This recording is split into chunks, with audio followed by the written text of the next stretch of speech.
लिख लिया? जल्दी बताओ, कितने लोगों ने लिख लिया? लिख लिया क्या?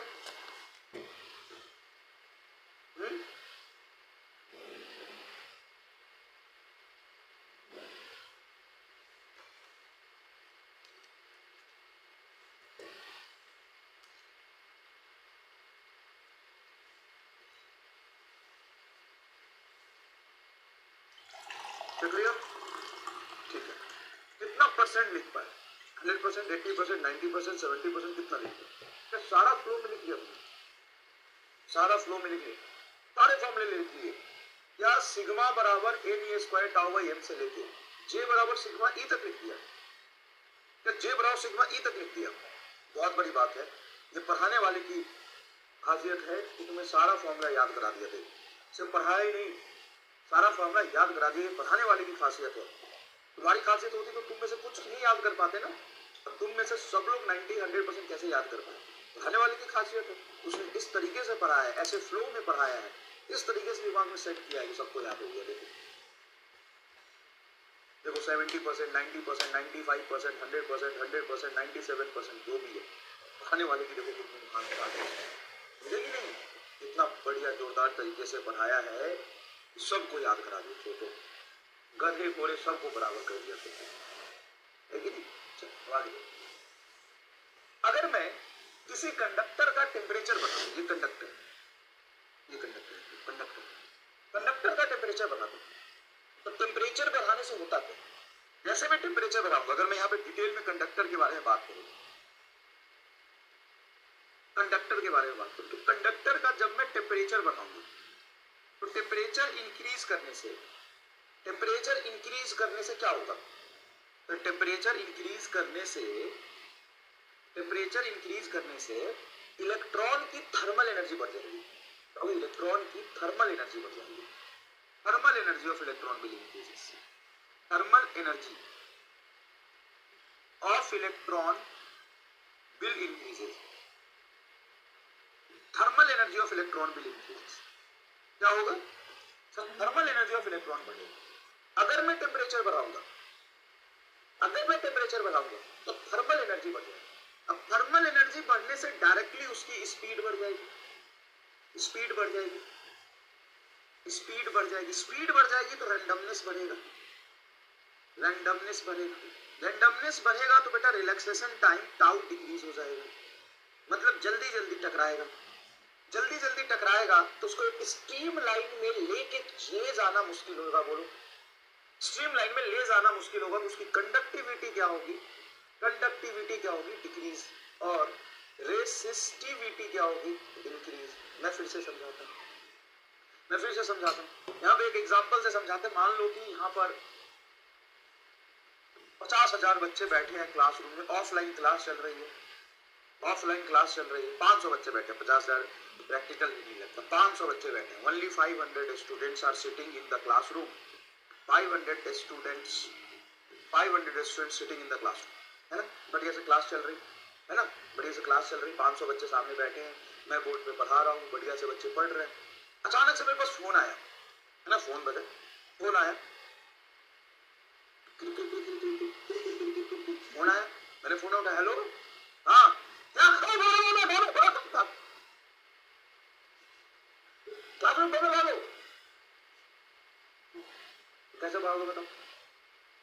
कैसे भागोगे बताओ?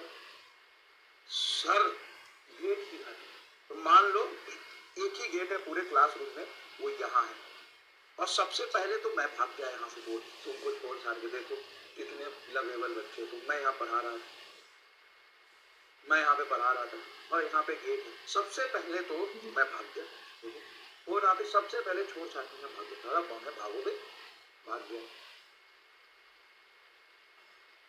तुम कैसे भागोगे बताओ? सर हम सब लोग भागेंगे, उठ के भागेंगे, ऐसे भागोगे जब, तो क्या सबकी फ्लो की डायरेक्शन एक ही तरफ होगी? हाँ सर, सबके फ्लो की डायरेक्शन एक ही तरफ होगी। सब लोग एक ही डायरेक्शन ऐसे भागेंगे। सर एक ही डायरेक्शन में भागेंगे तो हो सकता है टकरा भी जाए, हो सकता है एक डायरेक्शन में जा रहे हैं तो टकराव करा के गिरते पड़ते यहाँ से भागेंगे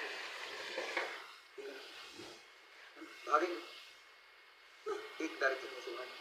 देखो मैं तुमसे तो सबसे पहले मैं भागूंगा तुम गैस में जाओ, हमको कोई नहीं, सीधा भाग जाओ। देखो देखो ये होता है ऑनलाइन मास्टर। कम से कम ऑफलाइन मास्टर होता प्यार मोहब्बत समझता बच्चों का, लव यू बोलता है रोज और मौके पर भाग जाएगा सबसे पहले, कोई बात। अब एक दिन क्या हुआ कि होली का मौसम था, मैंने बोला चलो आज कोचिंग में सबको पार्टी देता हूँ। सबको पार्टी दिया, समोसे खिलाए, जलेबी खिलाया और सबको होली का टाइम था, एक एक गिलास भांग पिला दी। भांग होता है तो प्रसाद है भाई, सबको भांग पिला दी, सबको एक एक गिलास भांग।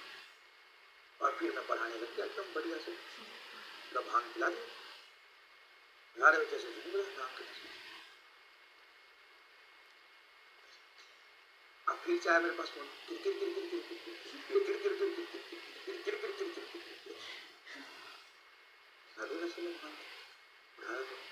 हेलो क्या बम? कहाँ बम? कैसा बम? क्लास में बम? लाओ बम, दिखाओ बम। अरे भागो रे बम, भागो सब भागो बम।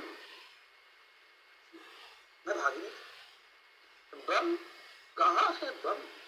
मेरे क्लास में बम? कौन लाया बम? अरे भागो रे सब है बम। तुम कैसे भागोगे? तुम कैसे भागोगे? सर बम, हम जाएंगे भाग के दम। अब सर बम, हम भाग जाएंगे एकदम। अब तुम उठे और तुम इधर भाग। अरे बम, अरे भाग रे भाग रे भाग, तुम इधर भाग। अरे बम है भाग। क्यों खुशी नहीं है? गेट में जा रहे हैं, कुछ लोग इधर भाग रहे हैं, कुछ लोग इधर भाग रहे हैं, कुछ इधर भाग रहे हैं, इधर भाग के फिर उधर भाग रहे हैं, और ये कैसे भाग रहे हैं? बम, फिर कैसे कर बम बम बम बम बम।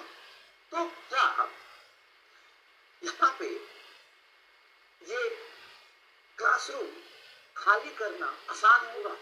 सब इसमें पढ़ जाएंगे सर, इसमें तो सब नजर नहीं आ सर, बेचारे बोले बच्चे कैसे भागेंगे निकल के। हाँ मास्टर नहीं भाग पा रहा उसका। तो same happen with the electron, same happens with the electron.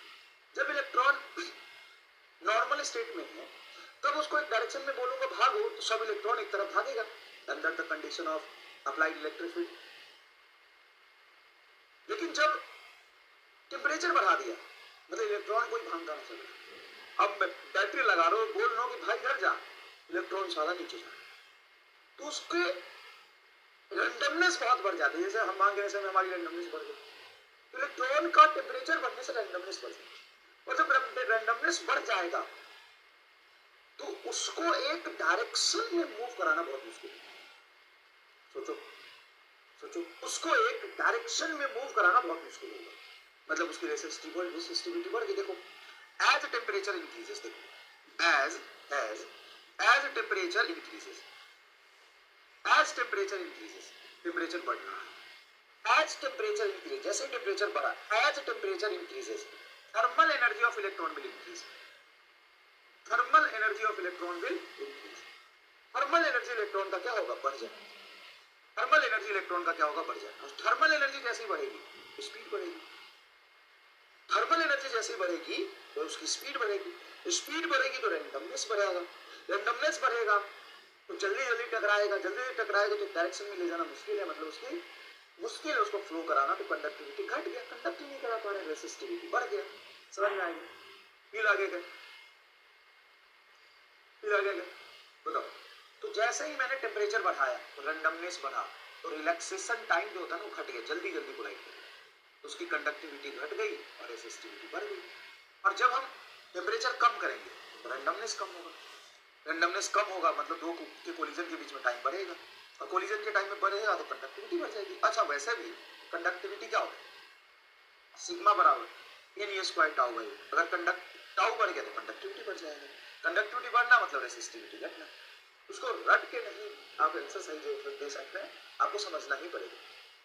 Semiconductor में इसका उल्टा होता है, क्योंकि सेमीकंडक्टर में नंबर ऑफ इलेक्ट्रॉन ही कम होते हैं। टेम्परेचर जब बढ़ता है ना, टेम्परेचर जब बढ़ता है तो उसमें इलेक्ट्रॉन होल पेयर बनते हैं, हम चैप्टर में पढ़ेंगे। अभी के लिए बस याद कर लीजिए कि कंडक्टर से उल्टा होता है। जब टेम्परेचर बढ़ता है तो इलेक्ट्रॉन होल पेयर इंक्रीज होता है, इलेक्ट्रॉन होल पे इंक्रीज होते तो चार्ज कैरियर बढ़ जाएगा, चार्ज कैरियर बढ़ जाएंगे। अब जितने ज्यादा चार्ज कैरियर होंगे तो कंडक्टिविटी बढ़ेगी, रेसिस्टिविटी घटेगी। टेम्परेचर कम करेंगे तो इलेक्ट्रॉन होल पेयर कम हो जाता है, एनिलेशन होता है। एनिलेशन, एनिलेशन मतलब इलेक्ट्रॉन होल पेयर कम हो गया, और इलेक्ट्रॉन होल पेयर कम हो गया तो कंडक्टिविटी कम हो जाती है, कंडक्टिविटी कम हो जाती है और रेसिस्टिविटी बढ़ जाती है। और सेम आपको होता है इंसुलेटर, सेम ऐसे सेमीकंडक्टर की सारी चीजें आप कॉपी कर दीजिए, इंसुलेटर में चले जाएंगे।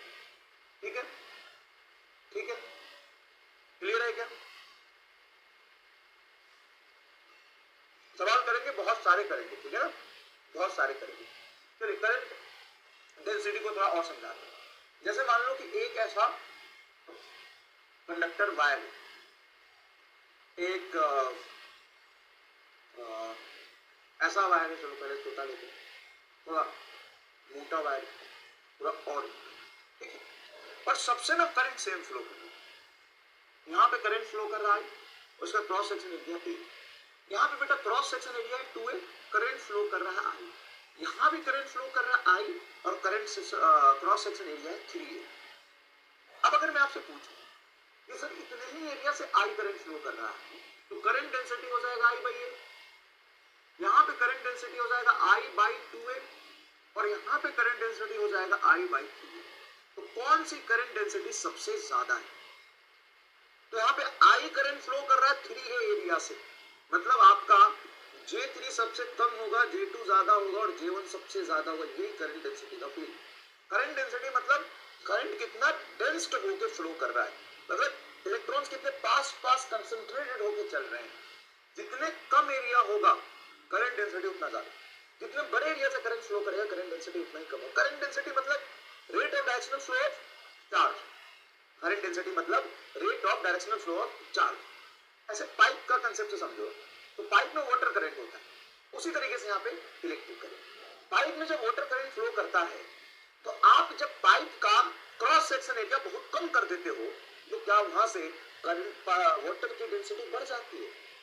जैसे मान लो ये पाइप बना है, ये पाइप बना है, अब सोचो सोचो सोचो सोचो कि यहां से जितनी जितनी पानी डालोगे एक सेकेंड में, यहां से उतनी पानी एक सेकेंड में निकलेगा। मतलब अगर मैं पूछूं कि यहाँ पे वाटर करंट अगर आपका आई है तो यहाँ पे वाटर करंट कितना होगा? आई ही, वाटर करंट नहीं बढ़ेगा, क्योंकि जितने नंबर ऑफ वाटर मॉलिक्यूल पर सेकेंड अंदर जाते हैं उतने ही पर सेकेंड बाहर निकलते हैं। तभी तो कहते हैं रेट ऑफ वॉल्यूम फ्लो यहाँ और यहाँ बराबर होती है। लेकिन लेकिन लेकिन लेकिन लेकिन यहाँ पे वेलोसिटी जो होती है अंदर जाने की v1 और यहाँ पे बाहर निकलने की जो वेलोसिटी थी वो अलग होगी। v1 कम होगा और v2 ज्यादा होगा,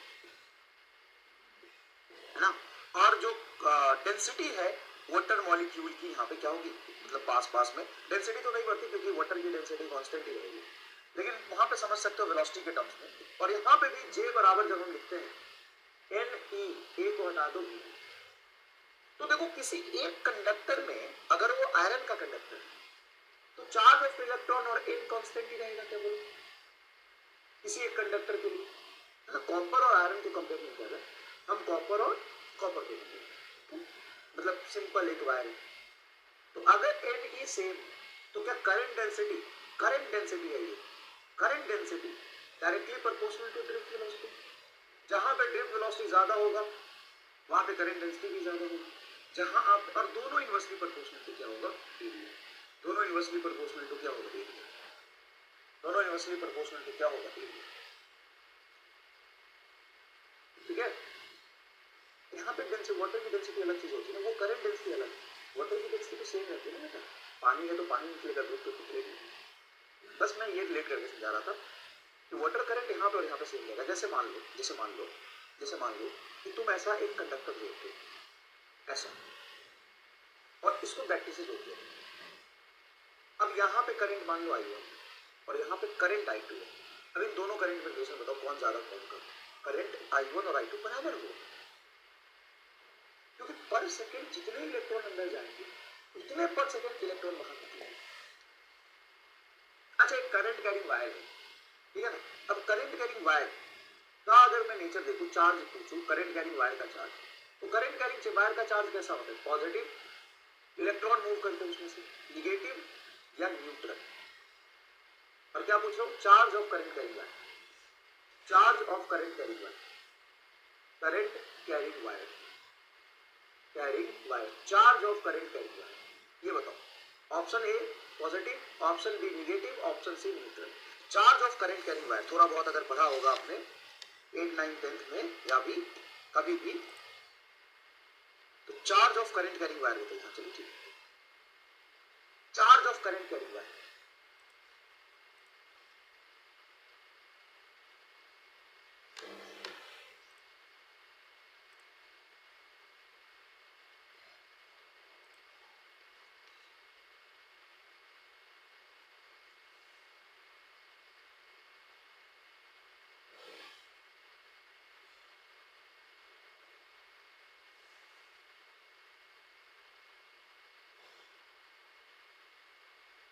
charge of current carrying wire. तो करंट कैरिंग वायर में क्या फ्लो करते हैं? सर इलेक्ट्रॉन, तो उसकी चार्ज क्या हो सकती है? Charge of current carrying wire. सही जवाब है आपका न्यूट्रल। सर इलेक्ट्रॉन फ्लो कर रहा है, लेकिन 70% लोगों ने सही दिया। पॉजिटिव कैसे बना रहा है मेरे भाई? निगेटिव तो चल ठीक है, इलेक्ट्रॉन फ्लो करता है तो निगेटिव हो जाएगा, तो निगेटिव तो एक सेकंड के लिए मैं मान लिया, तो चल निगेटिव हो जाएगा, हाँ तो चल निगेटिव हो जाएगा, मैं एक सेकंड के लिए मान लिया, लेकिन how positive, how you man are से।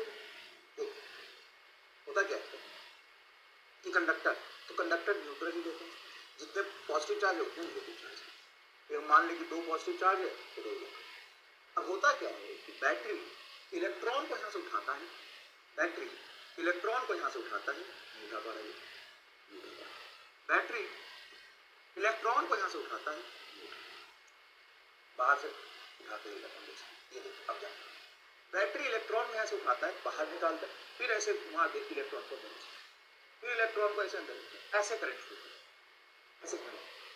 तो जितने इलेक्ट्रॉन यहाँ से बाहर निकले, उसी स्टैंड पे एक तो इलेक्ट्रॉन था, लाखों इलेक्ट्रॉन, एक इलेक्ट्रॉन बाहर निकला, उसी स्टैंड पे दूसरा अंदर घुसा, फिर जब दूसरा बाहर निकला ये अंदर घुसा, 5 इलेक्ट्रॉन बाहर निकले तो 5 इलेक्ट्रॉन अंदर घुसे, 20 इलेक्ट्रॉन बाहर निकले तो 20 इलेक्ट्रॉन अंदर घुसे। कंडक्टर की न्यूट्रलिटी बनी रहती है, कंडक्टर की न्यूट्रलिटी बेटा बनी रहती है, वो न्यूट्रल रहता है हमेशा। तो यहां पे एक चीज लिख लो बस, charge of current carrying wire is, current carrying wire is, charge of current carrying wire is neutral, वो चार्ज नहीं होता। अब एक बात बताओ, अगर न्यूट्रल है तो पर सेकंड जितने इलेक्ट्रॉन बाहर निकल रहे पर सेकंड उतने इलेक्ट्रॉन अंदर घुस रहे, फिर तो I1 और I2 बराबर हो ही जाएगा। बताओ फील आ गया कि नहीं? क्योंकि फ्लो ऑफ चार्ज पर सेकंड करंट होता है। अब इसकी न्यूट्रलिटी बना के रखने के लिए पर सेकंड जितने इलेक्ट्रॉन यहाँ से बाहर जाएंगे उतने ही पर सेकंड इलेक्ट्रॉन अंदर आएंगे, तो फ्लो ऑफ चार्ज पर सेकंड को करंट कहते हैं। तो जितनी करंट यहाँ होगी उतनी करंट यहाँ होगी। सर लेकिन मोटा पतला होने से कोई तो फर्क पड़ेगा। हाँ, यहाँ पे जो ड्रिफ्ट वेलोसिटी होगा आपका Vd2 और यहाँ पे जो Vd1 होगा उसमें Vd2 ज्यादा होगी और Vd1 कम होगा। क्यों? क्योंकि यहाँ पे जल्दी भाग जाएगा, यहाँ जल्दी तेजी में भागेगा, यहाँ पे धीरे धीरे भागेगा। और दूसरी बात, करंट डेंसिटी की बात करूँ तो J1 कम होगा और J2 ज्यादा होगा।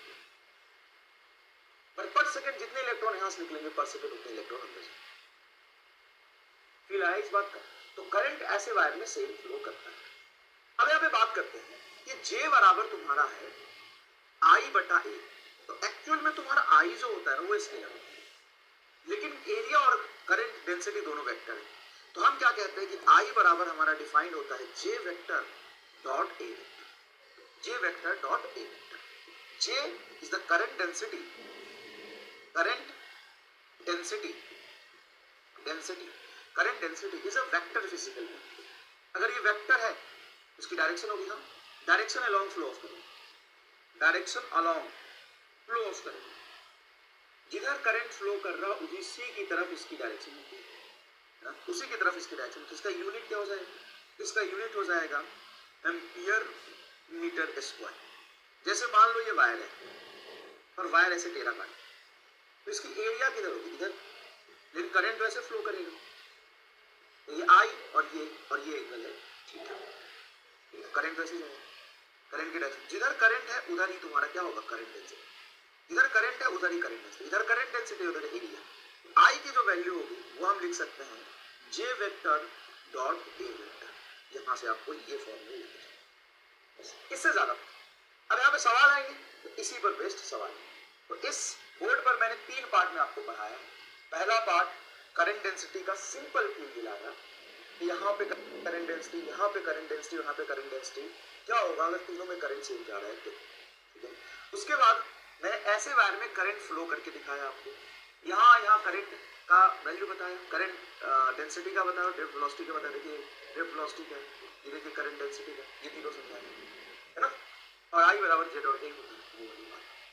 इसमें सवाल बहुत आसान है, सवाल बहुत आसान है। Current density at an area A बराबर 2i cap plus 3j cap and j बराबर e, then current through the area is, current क्या होगा, तो i बराबर होता है j vector dot a vector. j बताइए, j है आपका 3i cap plus 4j cap, और डॉट के साथ एरिया बताइए, सर एरिया है 2i cap plus 3j cap, 2i cap plus 3j cap, ये एरिया है।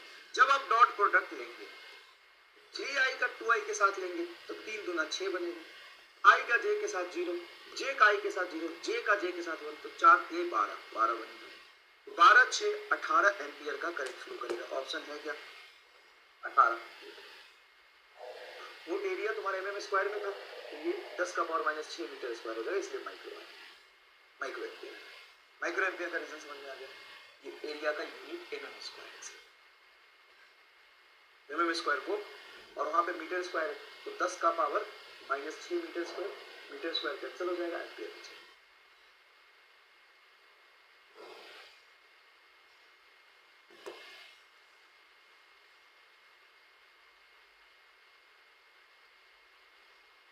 हालांकि ये सवाल करा दिया, लेकिन फिर भी एक बार देख लीजिए। Value of drift speed, value of drift speed at the section 1 and 2 are v1 and v2 respectively. In this conductor shown below, the shape of conducted hole है ये, ठीक है, वो छोड़ना। तो एक बात बता, दैट इज हो रहा है तो जितना करंट यहाँ पे होगा उतना ही करंट यहाँ पे होगा, करंट सेम, और यहाँ पे एरिया कम तो करंट डेंसिटी इसका ज्यादा होगा।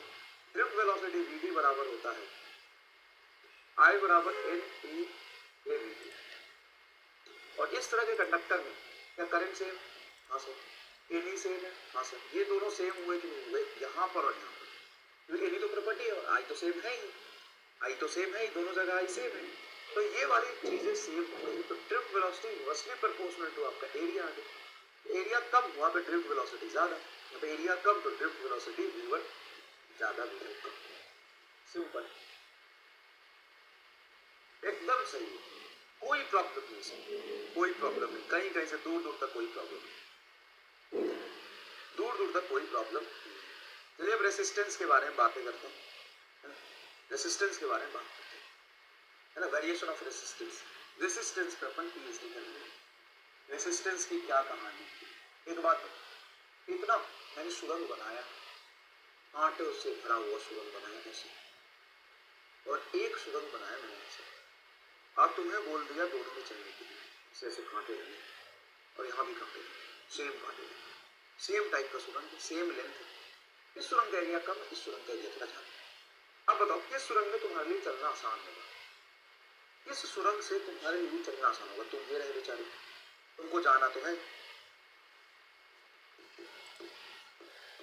तुम ये रहे, तुमको इस सुरंग से क्रॉस करना है, इससे जाना आसान होगा, किससे जाना आसान होगा, ऊपर वाले से कि नीचे वाले से। सर इससे गुजरना है, हाँ इससे गुजरना है सर, थोड़ा सा टेढ़ा होके ऐसे ऐसे करके ऐसे ऐसे ऐसे ऐसे ऐसे करके चले जाएंगे। यहाँ पे कैसे जाओगे सर, यहाँ पे तो पूरा ही टेढ़ा हो जाना पड़ेगा सर, ऐसे ऐसे जाना पड़ेगा, बड़ा मुश्किल है, यहाँ पे तो मुंडी छिल जाएगा। दूसरे वाले में तो इजी होगा, वहां तो पैर ही छिलेगा बस।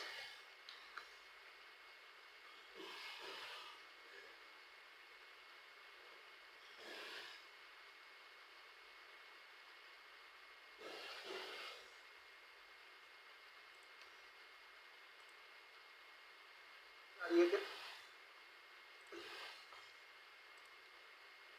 हेलो हेलो हेलो हेलो, आवाज चलिए बताइए। इसमें तो मुंडे उंडे सब छिल जाएगा। इससे तो आसान था यार, इससे कर गुजरना। इससे देखो, इससे तेरा क्या होगा, कांटे अगर लगे भी है तो क्या होगा, ज्यादा से ज्यादा क्या होगा बताओ, ज्यादा से ज्यादा क्या होगा,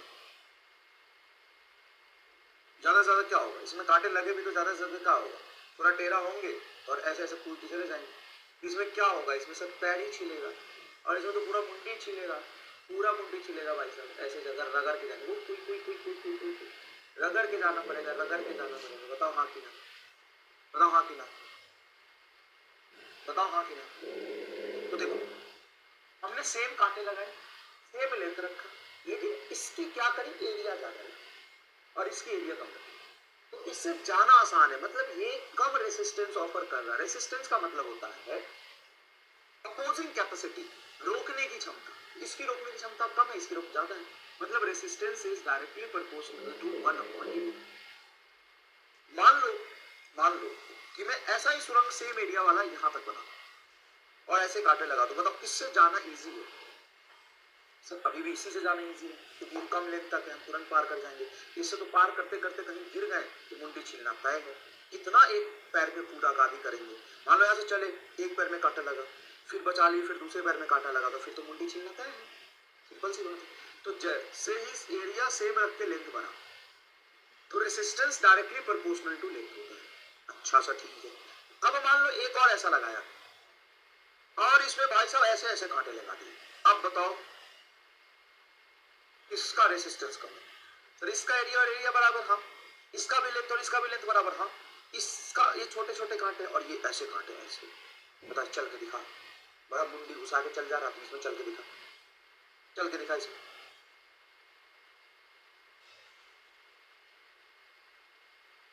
चल के दिखा, इसमें चल के दिखा,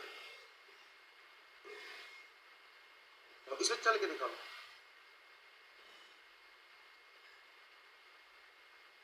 चल पाओगे क्या? फिर क्या बात कर रहा हो, इसमें एक कांटे में बैठ रहे तो कांटे तो नीचे से घुसेगा, सीधा मुंडी से निकलेगा। हाँ, इधर नीचे से तुम्हारे कांटा घुसेगा और मुंडी से चीर फाड़ के निकल जाएगा, इससे तो खून खून हो जाएगा। हाँ मत जाएगा। तो डिपेंड करता है कि अंदर में उसका नेचर कैसा है। एरिया सेम है, एरिया सेम है, लेंथ सेम है, लेकिन अंदर में कितना रेसिस्टेंस ऑफर कर पा रहा है, जो होता है रेसिस्टिविटी। जो होता है रेसिस्टिविटी, यहाँ पे प्रोपोर्शनल साइन निकालेंगे तो रो एल बाई ए। रेसिस्टिविटी इस पूरे कंडक्टर में से अगर आधा कंडक्टर कर दो तो जितनी इसकी रेसिस्टिविटी होगी उतनी इसकी होगी। सर कैसे? रेसिस्टिविटी का मतलब है कंडक्टर का नेचर, मतलब अंदर में कैसे कांटे लगे। यहाँ जैसे कांटे लगे हैं वैसे ही कांटे यहाँ लगे, दोनों की रेसिस्टिविटी सेम है। इसमें इस पूरे की रेसिस्टिविटी सेम है, इसकी रेसिस्टिविटी अलग है, कांटे छोटे छोटे इसके बड़े हैं। इसमें अगर इतना पार्ट का रेसिस्टिविटी पूछो या इतना पार्ट का पूछो या इतना पार्ट का पूछो, रेसिस्टिविटी सबका क्या आ रहा है, सेम आ रहा है। रेसिस्टिविटी सबका क्या आ रहा है, सेम आ रहा है। तो देखो R बराबर आपका होता है रो एल बाई ए। समझने के लिए थोड़ी बात बताइए बस यहाँ पर। R का जो नेचर है वो स्केलर है, वेक्टर थोड़ी ना होता है। इसका जो यूनिट होता है वो ओम होता है, इसका यूनिट क्या होता है, ओम होता है। तो रेसिस्टिविटी की यूनिट क्या हो जाएगी, चलो यहाँ पे कैलकुलेट करते हैं। चलो कैलकुलेट करते हैं। रो बराबर क्या हो जाएगा, आर ए बाई ए। रो बराबर हो जाएगा ये ओम और ये area metre square by metre, तो मीटर ओम मीटर। रो का यूनिट हो जाएगा ओम मीटर। इसको हम मोहो इनवर्स भी कहते हैं, कंडक्टिविटी का उल्टा होता है। तो रो को हम लिख सकते हैं ओम इंटू मीटर। ये depends on nature of conductor. Nature of conductor, conductor के नेचर पे डिपेंड करता है। Does not depends upon area and length, does not depends on area and length. ये एरिया और लेंथ के नेचर पे depend नहीं करता है, ये एरिया एंड लेंथ पर डिपेंड नहीं करता, ये एरिया एंड लेंथ पर डिपेंड, ये एरिया और लेंथ पर डिपेंड नहीं करता। क्या आपको जो बात समझ में आई? ये एरिया और लेंथ पर डिपेंड नहीं करता। इसको मिटा दूं, बस समझने के लिए था यार, खास बात नहीं है, थोड़ा सा फील के लिए था कि एरिया का क्या फर्क पड़ेगा, रेसिस्टेंस का क्या फर्क पड़ेगा। बाकी तो तुम जानते हो आर बराबर rho L by A, R बराबर रो एल बाई ए होता है। यहाँ पर रो does not depends upon the area and length, but r depends on area and length, but r depends on area and length. जो r है वो area और length पे डिपेंड करता है. सबसे पहला केस यहाँ पे समझिए. सबसे पहला case length is area is constant. Area is constant. अगर मैं एरिया को कांस्टेंट बोल दूं, r is directly proportional to length हो जाएगा बस, क्योंकि रो तो वैसे ही मटेरियल का कांस्टेंट होता है. हाँ सर. तो अगर मैं r1 लिखूं बाई r2 लिखूं तो क्या ये आ जाएगा L1 बाई L2. सिंपल सी बात है. R directly proportional to length, तो R1 बाई R2, R1 के सामने L1, R2 के सामने L2, ये रिलेशन आ जाएगा. हाँ सर, ये रिलेशन आ जाएगा. ये रिलेशन आ जाएगा. यहाँ से अगर परसेंटेज चेंज के टर्म्स में लिखूं तो मैं ये भी लिख सकता हूँ delta R by R, delta R by R is equal to delta L by L. गुना 100 इधर कर दूं तो ये भी गुना 100 आ जाएगा. ये परसेंटेज चेंज इन रेसिस्टेंस, ये percentage change in resistance, percentage change in resistance बराबर डेल्टा L बाई L गुना 100. परसेंटेज चेंज इन रेसिस्टेंस बराबर डेल्टा L बाई L गुना 100. तो अगर आपका एरिया कांस्टेंट हो, अगर आपका एरिया क्या हो कांस्टेंट, एरिया आपका क्या हो कांस्टेंट, तो इसी फॉर्मूले से देख सकते हैं एरिया कांस्टेंट हो, रेसिस्टिविटी वैसे ही कंडक्टर का फिक्स होता है. R डायरेक्टली प्रोपोर्शनल टू क्या हो जाएगा लेंथ हो जाएगा. R डायरेक्टली प्रोपोर्शनल टू क्या हो जाएगा लेंथ हो जाएगा. तो अगर R2 ऊपर लिखते तो R2 के सामने L2 और R1 के सामने L1. R directly proportional to L है तो R1 बाई R2 बराबर L1 बाई L2. सिंपल है. परसेंटेज चेंज इन रेसिस्टेंस होगा परसेंटेज चेंज इन लेंथ के डायरेक्टली प्रोपोर्शनल, एकदम सेम टू सेम डिक्टो. बताओ समझ में आया. Case 2, volume is constant. Volume constant है और हम लेंथ पे डिपेंडेंसी देखते हैं. अगर आपका वॉल्यूम कांस्टेंट तो रेसिस्टेंस के फॉर्मूले में कहीं वॉल्यूम तो दिख ही नहीं रहा बेटा. तो रेसिस्टेंस के फॉर्मूले में कहीं वॉल्यूम दिखता है क्या? क्या रेसिस्टेंस के फॉर्मूले में कहीं इसका वॉल्यूम दिख रहा है? तो ये एरिया है, ये लेंथ है. एरिया इंटू लेंथ वॉल्यूम, लेकिन एरिया इंटू लेंथ कहीं है, ऊपर लेंथ है नीचे एरिया. एक काम करो, लेंथ से डिवाइड और लेंथ से ऊपर मल्टीप्लाई करो. कर सकते हो? हाँ सर. तो R directly proportional to length square हो गया सर. क्यों? क्योंकि आप कह रहे हो कि हमारा वॉल्यूम कांस्टेंट है. आप कह रहे हो वॉल्यूम कांस्टेंट है, तो जैसे ही आपने लेंथ से मल्टीप्लाई और लेंथ से डिवाइड किया तो ये तुम्हारा वॉल्यूम ही तो बन गया. और ऊपर रो एक मटेरियल के लिए कांस्टेंट रख दो और वॉल्यूम तुमने कांस्टेंट ले लिया. तो रेसिस्टेंस डायरेक्टली प्रोपोर्शनल टू क्या हो जाएगा लेंथ का स्क्वायर. अगर आप यहाँ पे R2 लिखते हो बटा R1 तो ध्यान से सोचो, R2 है इधर L2 का होल स्क्वायर बटा L1 का होल स्क्वायर. यही से परसेंटेज चेंज के फॉर्म में लिखोगे तो डेल्टा R बाई R गुना 100 हो जाएगा. देखो पावर बाहर आ जाता है. एरर एनालिसिस वाला मेथड याद करो. 2 times of delta L by L गुना 100. ये percentage change in resistance, percentage change in resistance बराबर 2 times of delta L by L गुना 100. अब यहाँ पे बच्चों को डाउट आता है. क्या डाउट आता है सर? कि resistance directly proportional to length होता है. Resistance directly proportional to length का स्क्वायर होता है. डेल्टा R बाई R गुना 100 डेल्टा L बाई L गुना 100 होगा, या डेल्टा R बाई R गुना 100 2 times of delta L by L गुना 100. और ये पजल सॉल्व कर लिया तो कंफ्यूजन ही खत्म, पूरा कंफ्यूजन खत्म. अगर ये पजल सॉल्व कर लिया जल्दी बताओ तुम लोग कौन सा सही है इन दोनों में? कौन सा सही है इन दोनों में? कौन सा सही है बताओ? दोनों सही है. जब एरिया कांस्टेंट होगा तब वो सही है. वॉल्यूम मतलब कौन सा सही है इन दोनों में बताओ?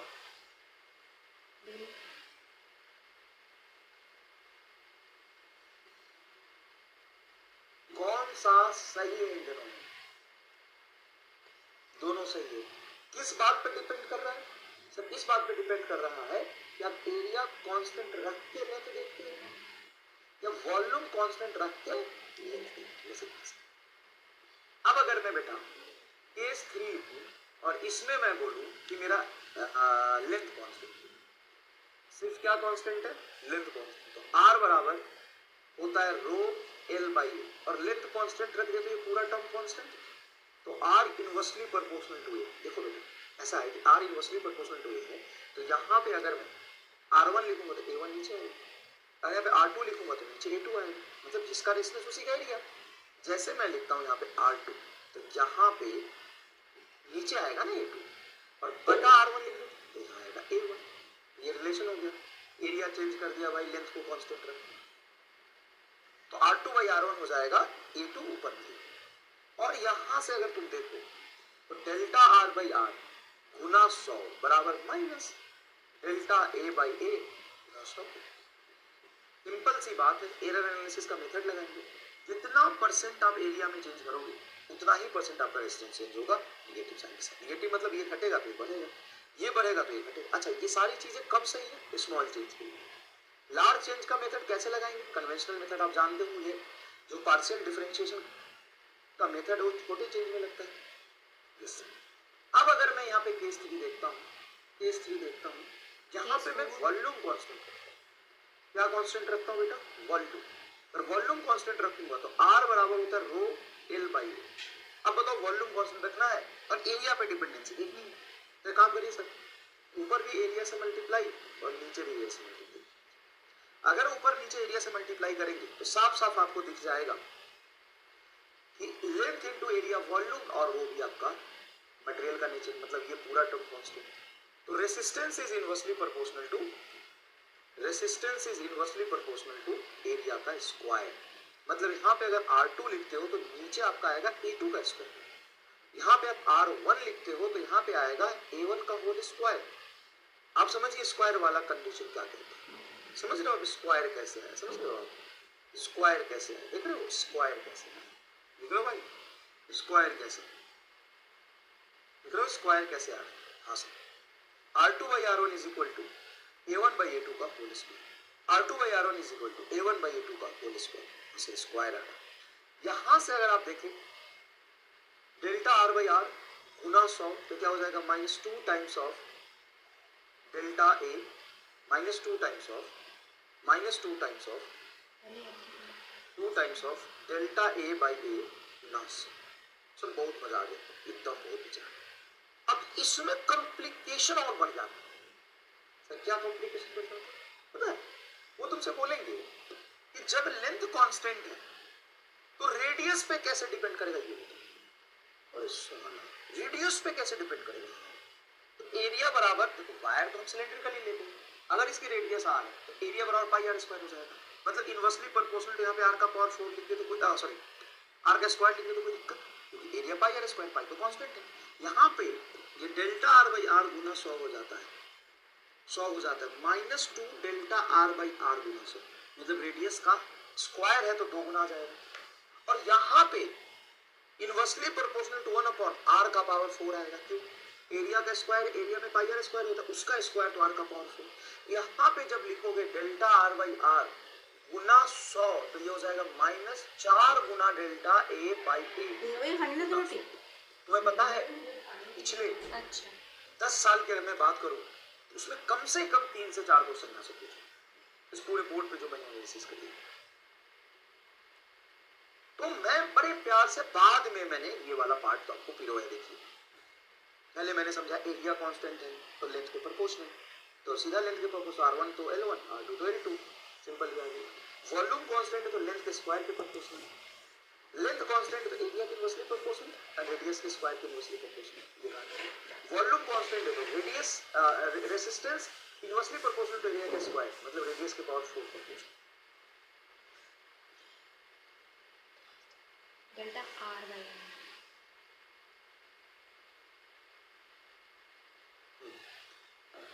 ये रेडियस है, डेल्टा R/R 4 गुना डेल्टा R। समझाया तो R/R ही बोला था ना बेटा। बताइए क्या ये बात समझ में आई? ये वाली बात समझ में आई? पूरा एकदम क्रिस्टल क्लियर दिख रहा है, पूरा एकदम क्रिस्टल क्लियर दिख रहा है। अब देखिए सवाल करते हैं, मजा आ जाएगा सवाल को। A certain piece of copper is to be shaped into a conductor of minimum resistance. Certain piece of copper है, मान लो ये कॉपर का पार्ट है, इसको रेसिस्टर में बदलना है ना? तो मिनिमम रेसिस्टेंस कब होगा? Its length and diameter should be respectively. तो L लेंथ और डायमीटर D रखते हैं, 2L लेंथ और D/2 डायमीटर रखते हैं, L/2 लेंथ और 2D डायमीटर रखते हैं, L एंड D/2। तो किस केस में रेसिस्टेंस सबसे मिनिमम आएगा? चलो तो कर दो, 45 सेकंड का समय देता हूँ। रेसिस्टेंस होता है लेंथ का प्रोपोर्शनल और एरिया के इनवर्सली प्रोपोर्शनल। हमको क्या करना है? Its length and diameter should be respectively minimum resistance, minimum resistance करना है। बताओ कौन सा आंसर हो जाएगा? ये तो बड़ा आसान है यार, ऐसे सवाल तो मतलब शर्मिंदा कर देते हैं। नहीं, शर्मिंदा कर देते हैं ऐसे सवाल। आराम से सोच के बताइए।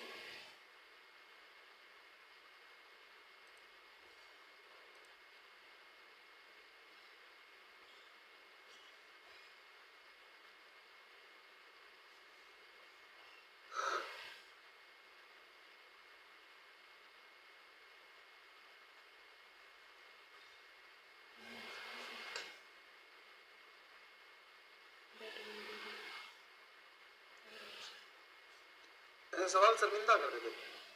देखिए आर मिनिमम तो लेंथ सबसे कम रखना पड़ेगा और सबसे कम लेंथ इसमें, और आर मिनिमम करना तो डायमीटर ज्यादा रखना पड़ेगा, सबसे ज्यादा डायमीटर इसमें। अरे सीधा सीधा निकल जाएगा इसमें, कोई मल्टीप्लिकेशन डिवीजन करने की जरूरत नहीं पड़ी, सीधा सीधा ये बता दिया 80% होगा सही। बिल्कुल होगा भाई, बिल्कुल होगा भाई।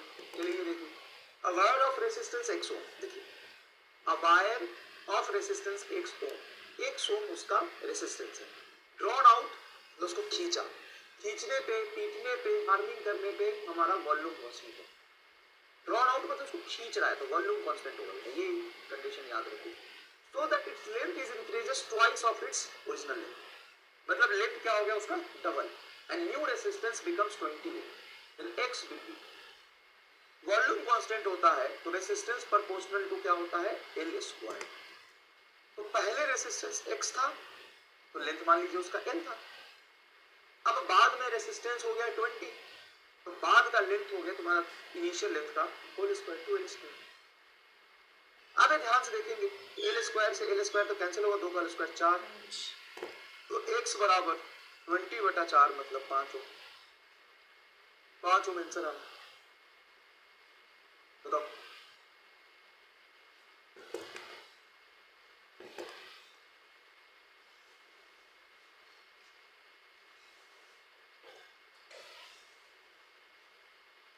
पांच ओम आंसर आ रहा, बताओ भाई, सिंपल सी बात है, यही तो समझा है। ड्रॉन करने का मतलब बेटा वॉल्यूम कांस्टेंट, वॉल्यूम कांस्टेंट अगर तो रेजिस्टेंस डायरेक्टली प्रोपोर्शनल लेंथ का स्क्वायर, पहले का रेजिस्टेंस पहले का लेंथ, बाद का रेजिस्टेंस बाद का लेंथ, सिंपल। R2 के सामने L2 का स्क्वायर, R1 के सामने L1 का स्क्वायर। तो ये कह रहा है कि पहले मान लो इनिशियल रेजिस्टेंस x था, इनिशियल लेंथ L मान लो, फाइनल रेजिस्टेंस 20 है तो फाइनल लेंथ 2L का square, twice increases twice of its length, length को डबल किया, लेंथ को डबल किया। तो क्लियर समझ में आ गया एकदम? समझ नहीं आया? साक्षी को समझ नहीं आया, साक्षी को समझा दो जरा, क्या डाउट है बेटा साक्षी, बताओ। अच्छा, piece of wire is cut into 4 equal part। एक piece of wire था, इसको 4 इक्वल पार्ट में कट किया, 1 2 3 4, 4 इक्वल पार्ट में कट किया।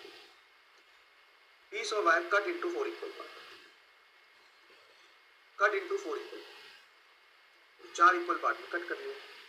piece of wire cut into 4 equal part and the pieces are bundled together side by side to form a thick wire compared to width that is the original wire। मान लो इसका cross section area A और total length इसका L, तो पहले का resistance क्या हो जाएगा बोलो, रो L बाई A।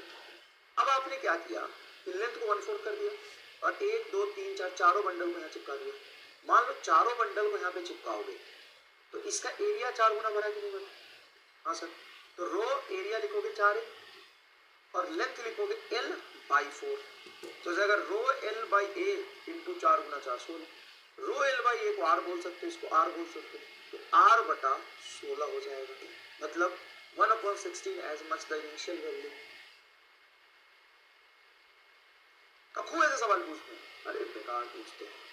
ये क्या बोला है कि piece of wire is cut into 4 equal part and then pieces are bundled together side by side to form a thicker wire. बोल दिया साइड बाय साइड, मतलब एक रखना, दो रख, एंड टू एंड नहीं बोला, एंड टू एंड नहीं बोला, side by side by side compared with that of the original wire the resistance of the bundle. तो ओरिजिनल वायर मान लो एल लेंथ का है, एज्यूम कर लिया, और उसका एरिया ए एज्यूम कर लिया, तो क्या हो जाएगा ये आर बराबर रो एल बाई इनिशियल और फाइनल हो जाएगा आर डैश बराबर सिंपल आर बटा 16। बोलो क्लियर है क्या? चलिए नेक्स्ट देखिए, two copper wire of length, two copper wire of length L and 2L, दो कॉपर वायर है जिसका लेंथ है L एंड दूसरे का लेंथ है 2L, radius R and 2R, what is the ratio of there specific resistance. बहुत बढ़िया, तो इसका जो लेंथ है वो 2L है, तो लेंथ डबल होने पर डबल, लेकिन रेडियस डबल होने पर 4 गुना बढ़ेगा। देखो 4 गुना घटेगा, बताओ जल्दी से, 1:1। बताओ बेटा जल्दी से, गुनगुन कर सकते हो तुम, कर सकते हो, यू कैन डू इट, सोचो सोचो।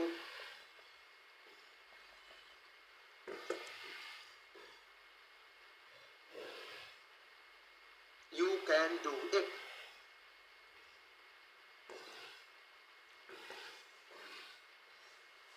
you can do it.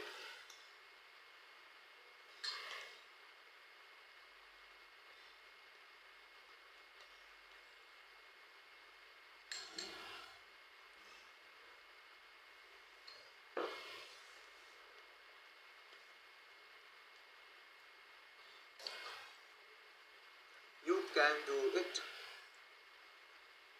बड़े प्यार से, You can do it बड़े प्यार से। क्या होगा? ये क्या बोला है? Specific resistance is independent upon geometry. भाई साहब हिंट भी लिख दिया है यहाँ पे, हिंट भी लिख दिया, हिंट नहीं लिखना चाहिए था इसको, हिंट भी लिख दिया भाई साहब।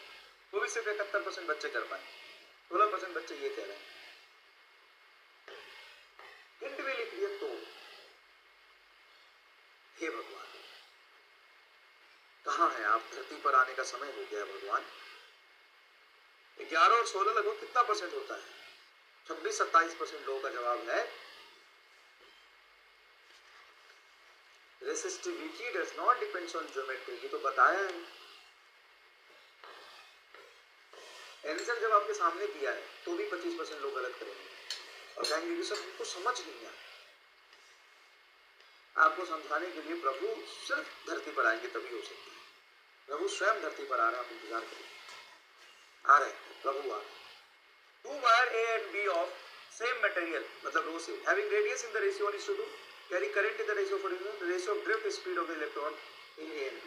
अच्छा, टू वायर, दोनों वायर अलग है, सेम वायर नहीं, अलग अलग वायर है। मतलब ऐसा ना कहते हैं कि एक वायर ये है तो यहाँ पे करंट सेम है, ये अलग अलग वायर ही अलग अलग है। वायर ए का करंट का इक्वेशन हो जाएगा NEABD। अब इसने बोला है कि एन बी सेम मटेरियल, चलो सेम मटेरियल है तो नंबर डेंसिटी इलेक्ट्रॉन का मटेरियल सेम होने से सेम हो जाएगा, इसे सेम हो जाएगा। रेडिया इन द रेशियो 1:2, तो एरिया का रेशियो तुम्हारा हो जाएगा रेडियस के रेशियो का square 1:4। Carry current in the ratio 4:1, the ratio of the drift speed, तो ड्रिफ्ट स्पीड बराबर हो जाएगा I/A। तो पहले की ड्रिफ्ट स्पीड बटा दूसरे की ड्रिफ्ट स्पीड हो जाएगी पहले की I1/A1 मल्टीप्लाई A2/I2, और A1/A2 का रेशियो अभी निकाला हमने, A1/A2 का रेशियो 1/4, तो A1 नीचे है 1/4, और करंट I1/I2 क्या है 4/1, करंट ऊपर 4 नीचे 1, 16:1 आ रहा है, 16:1 आ रहा है, देखिए 16:1 आ रहा है। थोड़ा इंतजार करिए, प्रभु आ रहे हैं, स्वयं आ रहे हैं, स्वयं प्रभु, है ना बेटा, प्रभु स्वयं आ रहे हैं, स्वयं चल के आए आपके लिए, पूरा इंतजार करिए। If the copper wire is stretched और ड्रॉन का मतलब मैंने पहले आपको समझा दिया, वॉल्यूम कांस्टेंट। स्ट्रेच ड्रॉन का मतलब मैंने आपको पहले समझा दिया है, वॉल्यूम कांस्टेंट, ठीक है, volume constant. Make it radius decreases by 0.1%, radius decreases by 0.1%, मतलब किसी भी चीज में परसेंटेज डिक्रीज या इंक्रीज ऐसे लिखते हैं, डेल्टा R/R गुना 100, डिक्रीज है तो -0.1%, ऐसे तो लिखोगे, परसेंटेज चेंज वैसे रिप्रेजेंट करते हैं। Then percentage change, percentage increase in resistance is nearly, चलिए तो 30 सेकंड का समय दूंगा। परसेंटेज इंक्रीज इन रेसिस्टेंस, वो ऑब्वियस सी बात है, रेडियस डिक्रीज करेगा तो रेसिस्टेंस इंक्रीज करेगा, तो परसेंटेज इंक्रीज कितना कर रहा है बताइए? 0.2। हाँ, युगांडा की घाटी से चल चुके हैं प्रभु आपके, थोड़ा तो इंतजार करिए, युगांडा की घाटी से चल चुके हैं प्रभु, सीधा इंकाल की घाटी के मार्ग से आ रहे हैं। युगांडा की घाटी से चलते हुए काली घाटी के मार्ग से आपके लिए आ रहे हैं, प्रस्थान कर चुके हैं। ये प्रभु प्रस्थान करिए, आइए बताइए। Copper wire is stretch to make it radius decreases by इतना। जब वॉल्यूम कांस्टेंट होता है तो resistance inversely proportional to area का स्क्वायर और रेडियस का पावर 4 होता है। अब 4 तो ये 4% ज्यादा से 4.1 है तो 4% ये आया थर्ड 70% लोगों ने अभी सही किया, 14% लोग कह रहे हैं 0.2 गुना क्यों।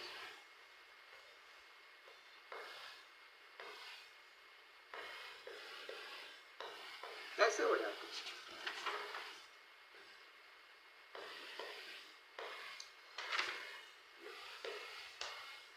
कैसे होते? कभी कभी तुमने भगवान से पूछा नहीं है कि भगवान मैं ऐसा क्यों? थैंक यू सो मच, अच्छा लगा आप लोगों को, बहुत बहुत धन्यवाद पढ़ा के, अच्छा लगा, एकदम ही अच्छा से अनुभूति हो रही है मुझे, एकदम ही ज़्यादा तुरंत से अच्छा लग गया मुझे। थैंक यू सो मच और आपका बहुत बहुत धन्यवाद। हम प्रार्थना ग्रंथ हैं एकदम, या आप आए हैं पढ़े, हमको बहुत अच्छा लगा। अब यहाँ से निकल लीजिए पतली गली से तुरंत से पहले, चलिए निकल लीजिए पतली गली से। पूरा फील क्यों नहीं हो रहा है, ये कैसे टूटा टूटा है। चलिए थैंक यू सो मच, बहुत अच्छा लगा आप लोगों के साथ हमें आज, ठीक है, थैंक यू बाय बाय, धन्यवाद, बाय बाय। चलिए कल मिलेंगे फिर से, ठीक है, कल मिलेंगे फिर से, ठीक है भाइयों। 2 मिनट का इंतजार करिए, अभी क्लास होगी, है ना। पीपीटी में बीच में आ गया, उसको दूसरा पीपीटी डाउनलोड करना पड़ेगा, ठीक है बेटा। तो बने रहिए हमारे साथ। मैं ज़्यादा नहीं बोला क्योंकि ज़्यादा बोलता तो कई लोग सच में समझ जाते कि सर हम जा रहे हैं, अरे वो पता चलता रही यार क्लास तो 1 ही घंटा की हुई थी, बाद में ये 2 घंटा कैसे हो गया। रुकिए थोड़ा सा, जाना नहीं है, परदेसी परदेसी जाना नहीं, अभी फिजिक्स से बाकी यूं ही साथ निभाना, 2-4 न्यूमेरिकल करके और जाना, परदेसी बायो यो जाना नहीं। तब तक संगीत गाना कीजिए।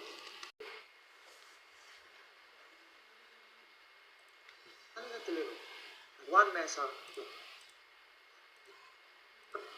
बायो यो जाना नहीं, फिजिक्स क्लास छोड़ के यूं ही साथ रहना, फिजिक्स पढ़ते रहना, बायो यो जाना नहीं, फिजिक्स छोड़ के यूं ही फिजिक्स पढ़ना, साथ निभाना, 2-4 सवाल करके बायो यो जाना नहीं, फिजिक्स क्लास छोड़ के बायो।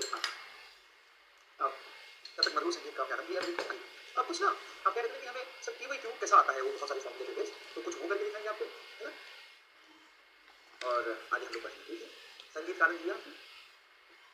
बायो जाना नहीं, इसकी क्लास सुनिए थोड़ा अच्छे सुनिए, बायो दर्द महसूस करिएगा, बायो जाना नहीं, जिसकी क्लास छोड़ के बायो जाना नहीं, जिसकी क्लास छोड़ के 2-4 मिनट अभी बचा है, उसको भी करके जाना, तुक्का ही तो है तुम्हें लगाना, फिर काहे को घबराना, बायो बिना बुद्धि का तुम्हें पड़ता, फिर क्यों तेरा सर दर्द है करता, बायो जाना नहीं, जिसकी क्लास छोड़ के तुम्हें तुक्का ही तो है लगाना, फिर क्यों है घबराना, बिना बुद्धि के पड़ता, ओ बायो माता। अरे इतने देर में इतना ही सुना सकता हूँ। अरे सवाल 1994 में जो पूछा था वो कुछ ऐसा पूछा था, आसान सवाल, कोई खास बात नहीं, कोई आसान सवाल, कोई खास बात नहीं। फ्लो ऑफ 10⁻7 इलेक्ट्रॉन पर second in a conducting wire, constituent of current, current कितना जाएगा, 10⁻7 इलेक्ट्रॉन जा रहा है पर सेकंड, तो करंट बराबर टोटल चार्ज बटा टाइम, चार्ज को लिख सकता है AV/T। हाँ सर, टाइम तो 1 सेकंड बोल दिया, और टोटल इलेक्ट्रॉन है 10⁻7 और इलेक्ट्रॉनिक चार्ज 1.6 × 10⁻−19, तो ये हो जाएगा 1.6 - 3, 1.6 × 10⁻−3, ये बोल कैसे रे 1.6 × 10⁻19 कितना, 10⁻7 इलेक्ट्रॉन पर सेकंड, 19 में से 7 जाएगा तो कितना, अच्छा 12 होगा, 19 में 7 जाएगा, 7 12 है, 7 गुना 12 तो माइनस हो जाता है, ये आएगा क्या, ये देखिए specific resistance of the conductor increases with, specific resistance conductor का कैसे बढ़ता है, स्पेसिफिक रेसिस्टेंस, वही स्पेसिफिक रेसिस्टेंस को हम कहते हैं resistivity, specific resistance is resistivity. Resistivity conductor का कैसे वैरी करता है, इंक्रीज इन टेंपरेचर, ऐसे ही increase in cross section area, increase in length, decrease in cross section area नहीं होगा, ये तीनों गलत है, क्योंकि resistivity cross section area, length, area पे डिपेंड नहीं करता। टेंपरेचर जब आप बढ़ाते हैं तो रैंडमनेस बढ़ता है, तो फ्लो कराना मुश्किल हो गया, फ्लो कराना मुश्किल हो गया मतलब रेसिस्टिविटी बढ़ गई, सिंपल सी बात। फ्लो कराना मुश्किल हो गया मतलब उसकी रेसिस्टिविटी क्या हुई, बढ़ गई, सिंपल सी बात है। ये देखिए नीट 2020 का सवाल है, बड़ा ही आसान, बड़ा ही आसान सवाल, पढ़ेंगे आपको मजा आ जाएगा, बड़ा ही आसान।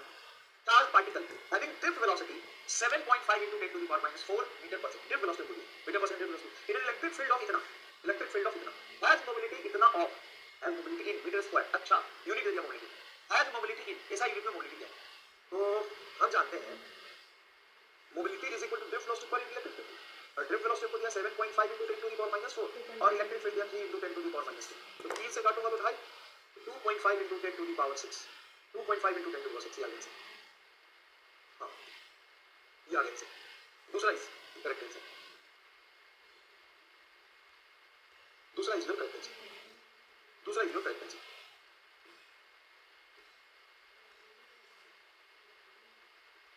दूसरा इज करेक्ट आंसर।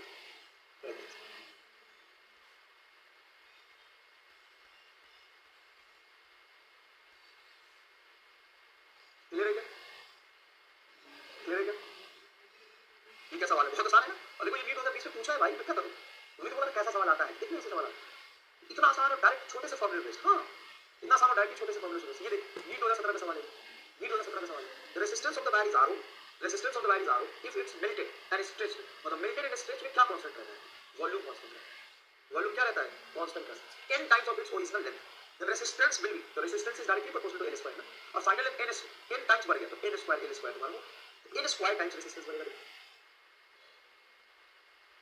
समझ में आया। जब हम मेल्ट करके स्ट्रेच करते हैं तो इन सब चीजों में बड़ा लेंथ एरिया कम नहीं कर सकते ना, लेकिन वॉल्यूम कांस्टेंट है, और जब आपका वॉल्यूम कांस्टेंट रहेगा तो रेजिस्टेंस गुना बढ़ेगा, देखो ना जब इनिशियल रेजिस्टेंस तुमने बोला r is proportional to L square and final resistance बोला तुम n L का whole square, n times length बढ़ा, तो r डैश बराबर हो गया n square L square, n square को हम डायरेक्टली r बोल सकते हैं, तो r dash proportional to n square, n square, n square, जितना बड़ा लेंथ बढ़ा है उतना बड़ा रेजिस्टेंस बढ़ जाएगा, जितना बड़ा लेंथ बढ़ा है उतना बड़ा रेजिस्टेंस बढ़ जाएगा।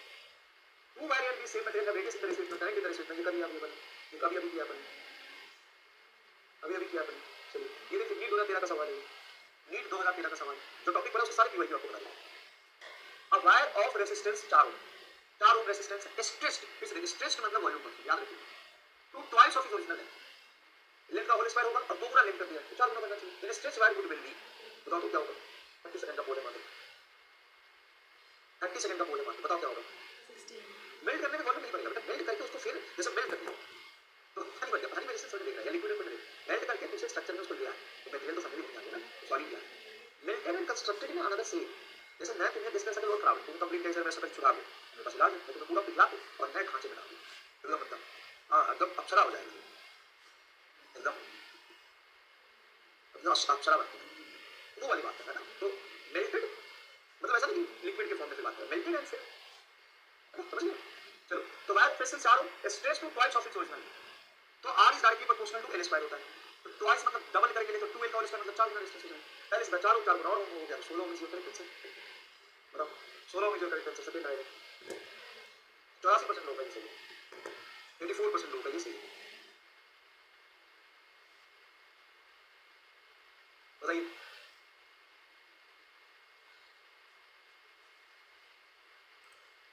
masses of the wire of the copper in the ratio 1:3:4, masses दिया इसका, ये तो अलग सवाल है, masses of the wire of a copper in the ratio 8:5, तो कॉपर वायर का मास दे दिया भाई, मास की बात नहीं हुई थी कभी, कॉपर वायर का मास, वायर का मास जो हम एम लिखते हैं ना छोटा सा जो हम कंडक्टिविटी रेसिस्टिविटी में लिखते थे, वो हमारा इलेक्ट्रॉन का मास, वो हमारा किसका मास था, इलेक्ट्रॉन का मास, और ये कह रहा है वायर का मास लोचा है, and their length are in the ratio 5:3, length का रेशियो 5:3 है, the ratio of their electrical resistance, तो आर का रेशियो क्या होगा, तो आर बराबर जो हमने पढ़ा रो एल बाई ए, अब कॉपर की बात चलती सारी कॉपर है तो रो तो सेम होगा, कॉपर है तो रो चेंज नहीं कर सकता, रो सेम होगा,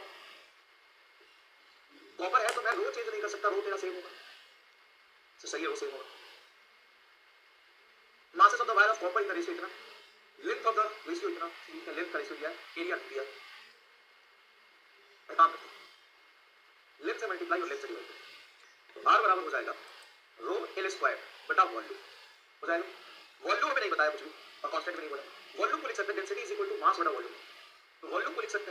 डेंसिटी, डेंसिटी को हम सिग्मा से रिप्रेजेंट कर लेते हैं या डेंसिटी को हम लेम्डा से रिप्रेजेंट कर लेते हैं। लेम्डा बराबर डेंसिटी वायर का मास अपन वॉल्यूम है, वॉल्यूम को लिखेंगे मास बटा density, rho L square, volume यहाँ चला जाएगा तो मास बटा डेंसिटी। अब उसने बोला है कि कॉपर है सारा, तो masses of the wires of copper, सारा कॉपर है, तो सारे कॉपर की डेंसिटी तो फिक्स होगी और रेसिस्टिविटी भी कॉपर की फिक्स होगी, ये दोनों टर्म आपका कांस्टेंट होंगे। तो R is proportional to L square by mass of the.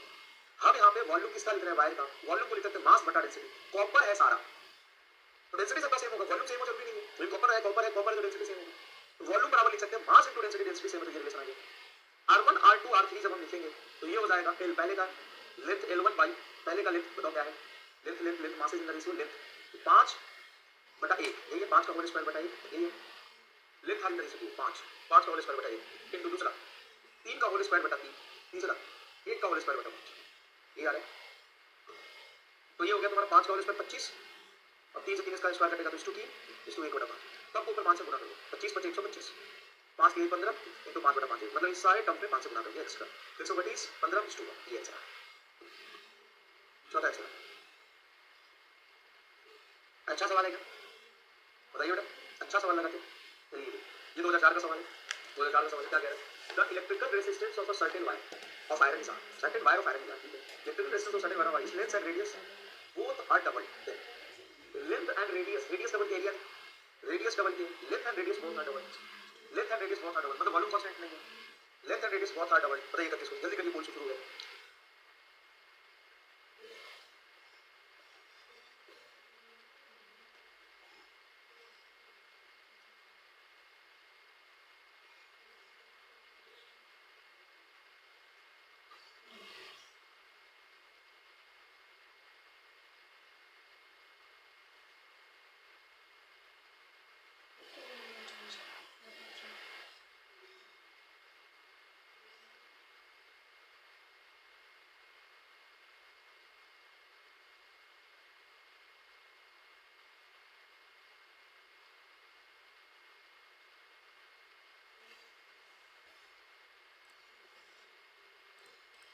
Electrical resistance of a certain wire of iron is length and radius are both are double, तो length और radius को आप छेड़ोगे तो स्पेसिफिक रेजिस्टेंस तो change होगा नहीं, तो specific resistance क्या रहेगा, सेम रहेगा, और रेजिस्टेंस तो 80% से ज्यादा चलता रहता है। Current and voltage as shown, identify the portion corresponding to negative resistance, negative resistance, अच्छा एक V बराबर होता है, ये होता है हाँ, y एक्सिस पे करंट है और x एक्सिस पे voltage, I by V 1 upon R, मतलब इस ग्राफ का जो स्लोप है y by V होगा, करंट बटा वोल्टेज स्लोप होगा, स्लोप 1 अपॉन रेजिस्टेंस को बताना है, स्लोप नेगेटिव तभी होगा, सो रेजिस्टेंस नेगेटिव तभी होगा जब स्लोप रेजिस्टेंस स्लोप का पोर्शन कॉरस्पॉन्डिंग नेगेटिव रेजिस्टेंस, तो जब तुम्हारा स्लोप नेगेटिव, मान लो ये नेगेटिव है तो बना तो नेगेटिव होगा, तो ये तुम्हारा पॉजिटिव पॉजिटिव पॉजिटिव पॉजिटिव, यहाँ पे 0 यहाँ पे नेगेटिव है, सीधी वाला, ये सीधी वाला पॉइंट, ये देखो ये सीधी वाला पॉइंट, नेगेटिव रेजिस्टेंस एंगल, यहाँ पे टेंजेंट खींचोगे, ये टेंजेंट खींचोगे तो ये angle theta is greater than 90 नहीं बनता, जहाँ पे थीटा ग्रेटर देन 90 होता है वहीं पे तुम्हारा स्लोप नेगेटिव है, बताइए सही है कि नहीं, बताइए सही है, सीधी आंसर आएगा क्या, सीधी आंसर आएगा क्या,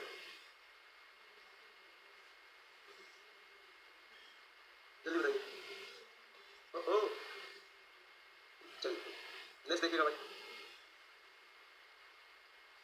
चलिए नेक्स्ट देखिएगा भाई, तो solid which have the negative temperature coefficient of resistance R, ये 2020 का पूछे, solid which have negative temperature coefficient, negative temperature coefficient का मतलब होता है कि टेंपरेचर बढ़ने से जब रेजिस्टेंस बढ़ता है तो टेंपरेचर कोएफिशिएंट ऑफ रेजिस्टेंस का लेते हैं पॉजिटिव, और जब टेंपरेचर बढ़ने से रेजिस्टेंस घटता है तो उसका उल्टा डिपेंडेंसी हो गया, तो टेंपरेचर कोएफिशिएंट ऑफ नेगेटिव है ना, जब डायरेक्टली प्रोपोर्शनल होता है टेंपरेचर बढ़ाने से रेजिस्टेंस बढ़ जाए तो अल्फा पॉजिटिव, टेंपरेचर बढ़ाने से रेजिस्टेंस घट जाए तो अल्फा नेगेटिव, ये नीट 2020 का पूछा हुआ सवाल, नीट 2020 का पूछा हुआ सवाल, बताइए तो किसका हो, सेमीकंडक्टर, तो only insulator, only metal, insulator and semiconductor दोनों का होगा, क्यों, अभी मैंने बताया था आपको कि इंसुलेटर का नेचर टेंपरेचर के साथ एक्जेक्टली सेमीकंडक्टर जैसे, इंसुलेटर के बाद फ्री इलेक्ट्रॉन नहीं होते, लेकिन कुछ इलेक्ट्रॉन वीकली बाउंडेड होते हैं इंसुलेटर, जब आप टेंपरेचर बढ़ाते हो तो इलेक्ट्रॉन टूट जाता है, तो कंडक्टिविटी थोड़ी सी आ जाती है, कंडक्टिविटी आ गई तो रेजिस्टेंस घटेगी, ये वाली बात clear, yes please, correct answer. और इसके बारे में बात करेंगे हम, टेम्परेचर कोएफिशिएंट के बारे में भी और बात होगा मैं। वैसे तो कितना याद रखो कि टेम्परेचर कोएफिशिएंट होता है change in resistance per unit resistance पर,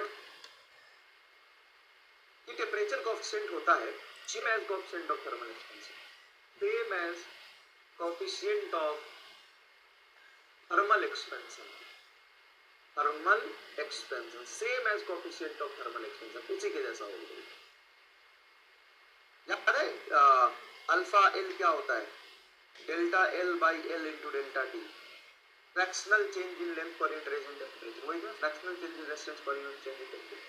अगर टेम्परेचर बढ़ने से रेजिस्टेंस बढ़ता है तो अल्फा आर पॉजिटिव होगा, इसको अल्फा, और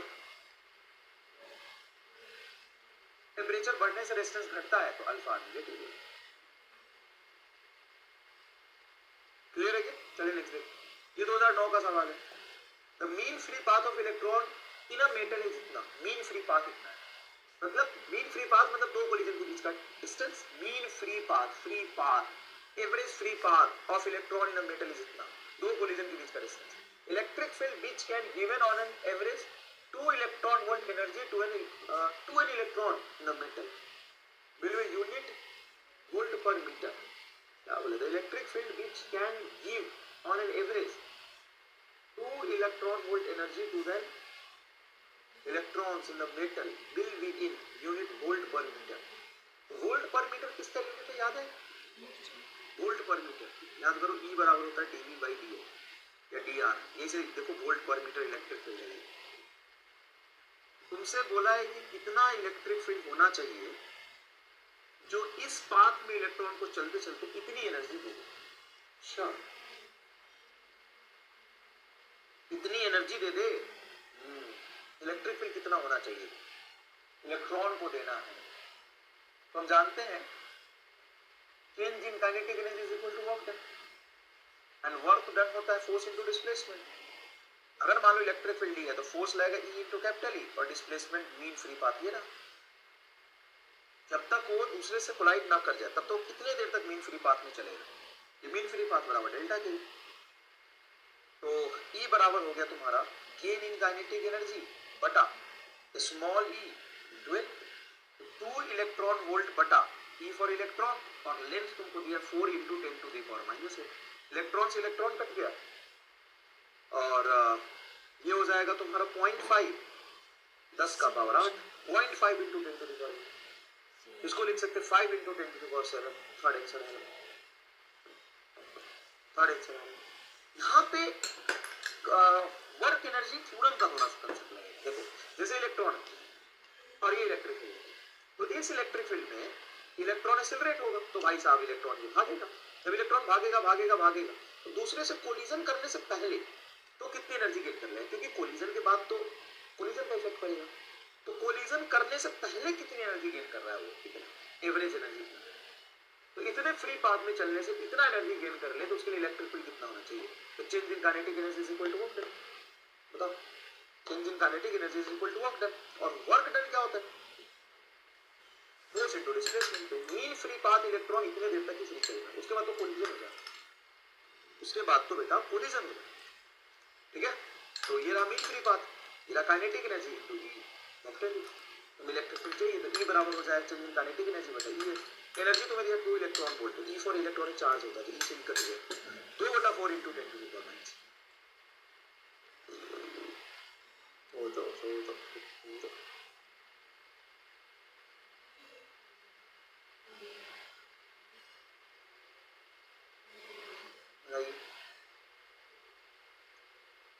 क्लियर है क्या, क्लियर है क्या? अच्छा, कुछ बच्चे कह रहे सर ऐसे निकाल सकते हैं क्या, रेडिएटिव वेलोसिटी होता है small E capital E tau by M. हाँ सर ये होता है, तो हम हाफ एम बी स्क्वायर कर देते हैं, फिर टाउ कहाँ से लाओगे, टाउ अपने को नहीं पता ना बेटा, फिर मास ऑफ इलेक्ट्रॉन ई सब कुछ लिखना पड़ेगा, तो कर सकता है इससे हाफ एम बी स्क्वायर से, हाफ एम बी डी का स्क्वायर कर देते, तो इसका स्क्वायर करेगा, मास ऑफ इलेक्ट्रॉन रखना पड़ेगा, फिर टाउ नहीं है ना तेरे पास, इसलिए दिक्कत होगी, सीधा वर्क डन के कंसेप्ट से जल्दी हो जाएगा। Which of the following acts as a circuit protection device? ये तो अभी पढ़ेंगे आगे चल के। वैसे फ्यूज होता है, ये कोई जनरल नॉलेज का सवाल है, 9th-10th में आपने पढ़ा होगा। सर प्लीज रिपीट अगेन, कौन सा टर्म रिपीट करना बता। सुन इधर, ये है mean free path of the electron in metal is इतना, दो कोलिजन के बीच में इतने ही देर तक वो फ्री चलेगा, और जब तक इलेक्ट्रिक फील्ड फ्री चलेगा तब तक काइनेटिक एनर्जी गेन करेगा, तभी तक वर्क होगा। फिर कोलिजन के बाद तो फिर से दोबारा से वर्क करना पड़ेगा, कि कोलिजन उसका नक्शा चेंज कर देगा पूरा, कोलिजन उसका क्या चेंज कर देगा, नक्शा पानी चेंज कर देगा पूरा। तो मीन फ्री पाथ इतना, इतने डिस्टेंस तक चल के इतनी एनर्जी गेन करनी इलेक्ट्रिक फील्ड, काइनेटिक एनर्जी बड़ा वर्क डन हम आसानी से लिख सकते हैं।